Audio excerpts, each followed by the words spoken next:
নমস্কাৰ বন্ধু বান্ধৱীসকল, কবিতাৰ সুগন্ধলৈ আপোনালোক সকলোকে স্বাগতম জনাইছোঁ। আজি আপোনালোকৰ বাবে লৈ আহিছোঁ কেইটামান অসমীয়া সাঁথৰ।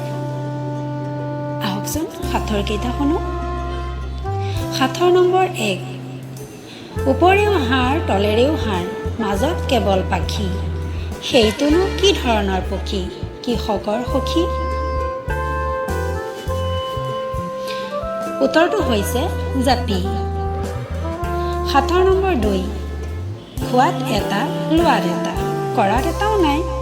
উত্তৰটো এই সাঁথৰতে কোৱাচোন ভাই ভাই। অৰ্থাৎ খোৱাটো এটা আছে, লোৱাটো এটা আছে, কৰাত কিন্তু এটাও নাই। আৰু উত্তৰটো এই সাঁথৰটোতে আছে। উত্তৰটো হৈছে ৱাব আখৰটো। সাঁথৰ নম্বৰ 3।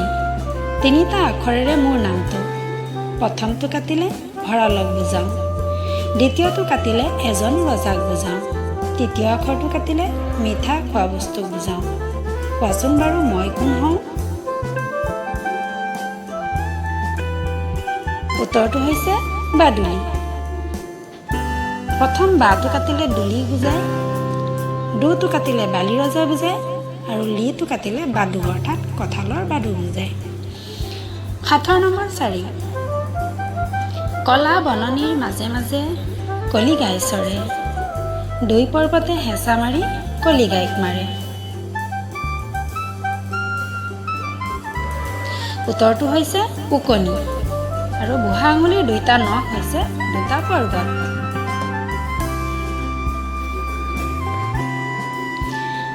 সাঁথৰ নম্বৰ 5।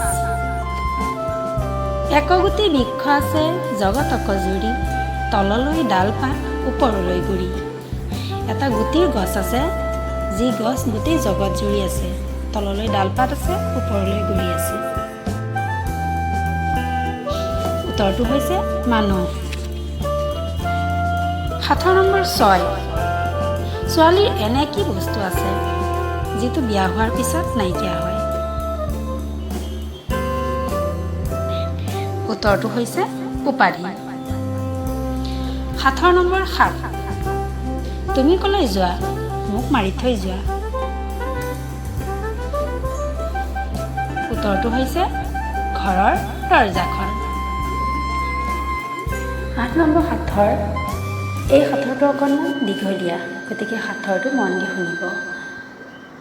এগৰাকী মহিলাই এখন নদী পাৰ হ'বৰ কাৰণে এজন নাৱৰীয়াক পাৰ কৰাই দিবলৈ ক'লে। নাৱৰীয়াজনে মহিলাগৰাকীক তেওঁৰ স্বামীৰ নামটো সুধিলে। মহিলাগৰাকীয়ে তেওঁৰ স্বামীৰ নামটো ক'বলৈ মান্তি নহ'ল, কাৰণ গিৰিয়েকৰ নাম ল'ব নাপায় বুলি কয়।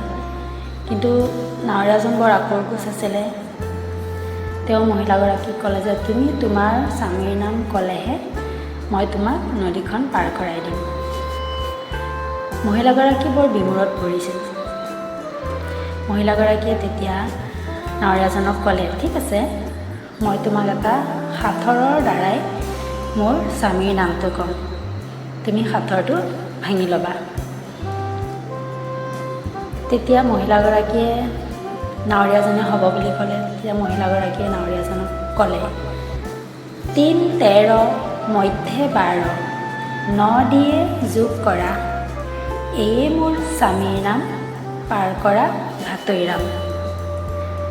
আকৌ এবাৰ কৈছোঁ, ৩ 13 মধ্যে 12, 9 দিয়ে যোগ কৰা, এই মোৰ স্বামীৰ নাম, পাৰ কৰা ভাতৈৰাম।